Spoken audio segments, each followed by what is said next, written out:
She quoted scripture every single day. She prayed before every meal. She told her children that lying was a sin straight from the devil himself. But Mary Cooper lied to her own son for almost 3 decades. And the lie wasn't small. It wasn't a white lie to protect a child's feelings. It was a lie that shaped the entire emotional architecture of a genius boy who never learned how to trust his own mother completely. So here's the question you need to sit with for the next 10 minutes.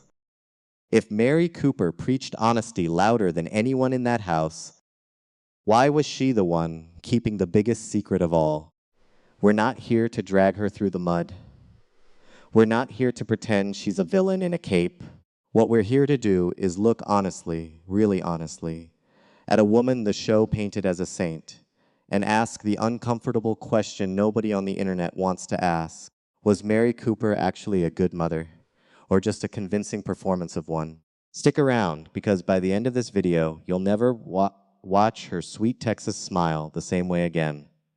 Let's establish the basics, because context matters before judgment does. Mary Cooper is the matriarch of the Cooper family in East Texas, a devout Southern Baptist woman raising 4 children. Well, technically she loses one along the way, but we'll get to that gut punch later. Alongside a husband, George, who drinks more than he should and works himself into an early grave, trying to provide for a family that doesn't always appreciate him. On the surface, Mary is warm. She's funny. She's the kind of woman who'll bake you a pie and quote Leviticus in the same breath. She loves her children fiercely, especially Sheldon, her brilliant, emotionally stunted, painfully literal son who doesn't process the world the way anyone else does. And that's exactly where the cracks start to show. Because loving Sheldon and understanding Sheldon were 2 very different things for Mary. And for years, the show let her get away with confusing the 2. The favoritism nobody talks about. Here's the first uncomfortable truth. Mary Cooper played favorites, not loudly, not cruelly, but constantly, in 100 small moments that added up to something much bigger. Watch closely and you'll notice it. The way she defends Sheldon's tantrums as specialness, while Missy, his twin sister, gets scolded for the exact same behavior. The way Georgie, the oldest, is treated less like a son with his own dreams and more like a built-in babysitter and chauffeur for his gifted little brother. Missy says it out loud more than once throughout the series. She feels invisible. She feels like the forgotten middle child, sandwiched between a genius and an athlete turned screw-up. And every time she says it, Mary brushes it off with a joke or a Bible verse, instead of actually sitting with her daughter's pain. Is that just Southern parenting? Or is that a mother who, deep down, measured her children's worth by how exceptional they appeared to the outside world? Because here's the thing about Mary Cooper. She needed Sheldon to be special, not just for him, for her. And that need came at a cost the rest of the family quietly paid for years. But favoritism is just the surface. The real damage Mary caused wasn't in what she said. It was in what she refused to say for almost 30 years. The secret she kept from Sheldon Big Bang Theory fans already know how this story ends. Adult Sheldon, decades later, is a brilliant but emotionally fragile man who struggles to express love, who flinches at vulnerability, who married a woman almost as a logical conclusion rather than a romantic choice. And for years, fans assumed that was just Sheldon being Sheldon. Quirky, eccentric, born that way. But young Sheldon peels that assumption apart, layer by painful layer. And what it reveals is this. Sheldon wasn't just born emotionally distant. He was raised that way, in a household where his mother's love came with conditions disguised as faith. Mary's religion wasn't just comfort for her. It became a filter she used to avoid dealing with things she didn't want to face. Sheldon's anxiety? Pray about it. Missy's resentment? Pray about it. George's slow, painful decline into alcoholism and depression? Pray about it, smile through church, and never, ever talk about what's actually happening at home. That's the cruel truth nobody wants to say out loud.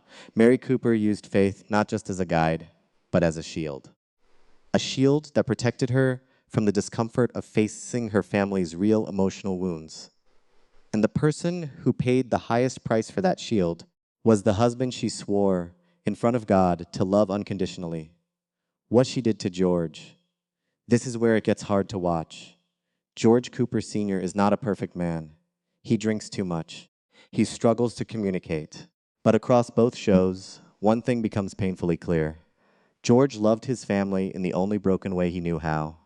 And Mary spent years making him feel like that love was never enough. She criticized him in front of the kids. She compared him, subtly but constantly, to the better man she imagined she could have had.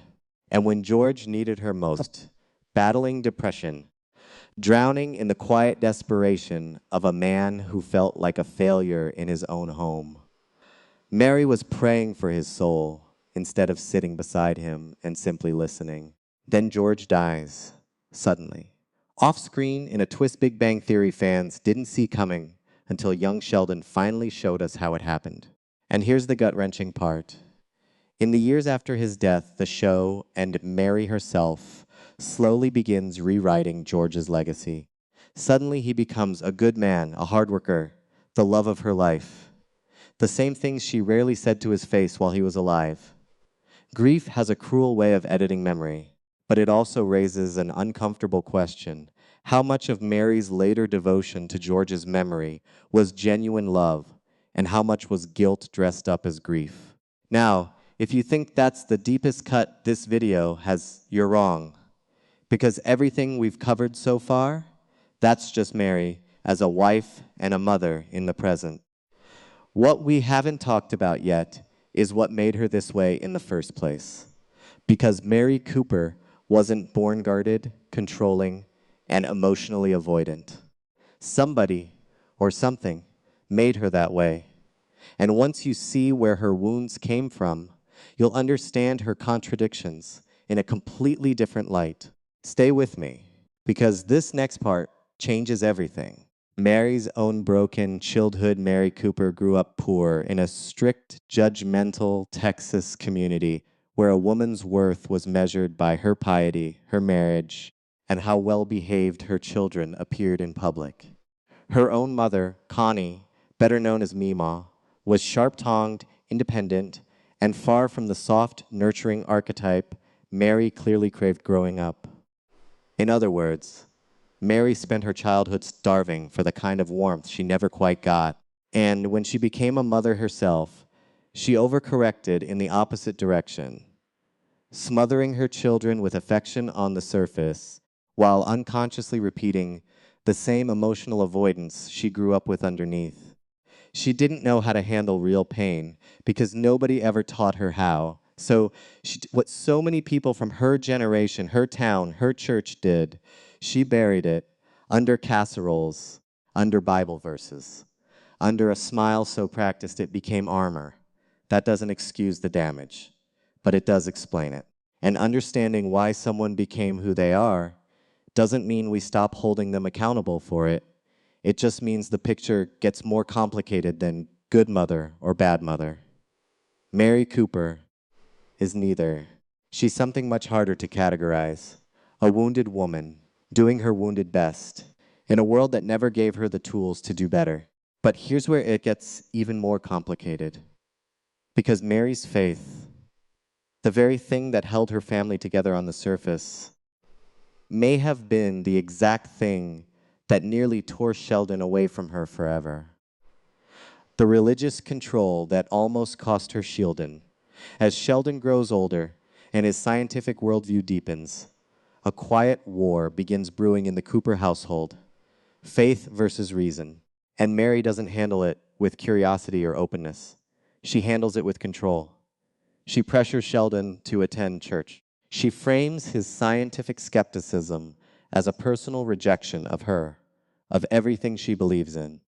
Instead of allowing her son the space to explore his own identity, she makes faith a battleground, and Sheldon's love for her becomes tangled up with guilt over not believing what she needs him to believe.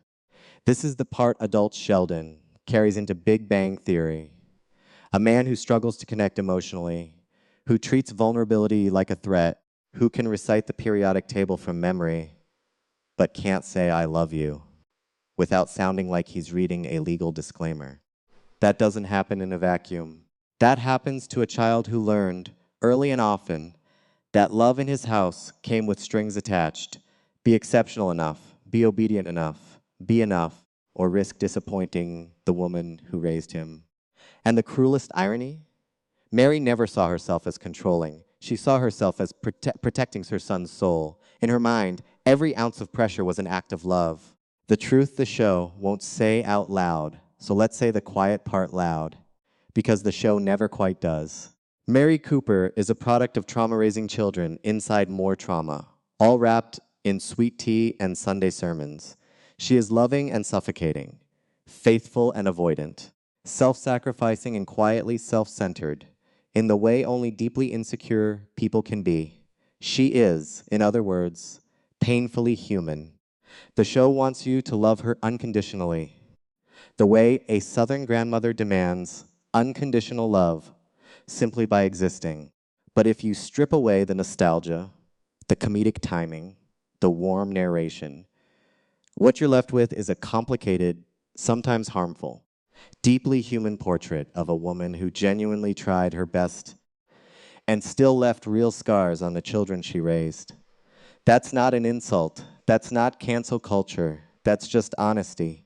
And Mary Cooper, of all people, always said she valued honesty above everything else. So back to our original question, was Mary Cooper a good mother or a convincing performance of one? The answer, the real answer, is the one the show itself seems almost afraid to say directly. She was both. She loved her children desperately, and she failed them quietly, sometimes in the very same breath. She preached honesty while avoiding the hardest truths in her own home. She gave her children faith, structure, and a sense of belonging, while also handing them anxiety, guilt, and emotional walls that took decades to even begin breaking down. Mary Cooper isn't a villain. She's not a saint either. She's a mirror for every parent who's ever loved their child desperately while still getting it wrong in ways they couldn't see at the time. And maybe that's the most haunting truth of all. The people who hurt us the most are so often the ones who genuinely believed they were saving us. If this video made you see Mary Cooper differently, if it made you think about your own family, your own complicated love stories, let me know in the comments. Tell me, do you think Mary Cooper was a good mother, or did East Texas just convince us she was? And if you want more honest, unfiltered breakdowns like this one, the kind that don't just retell the story, but actually dig into what the show is too afraid to say, subscribe, because we're not done unpacking the Cooper family, not even close.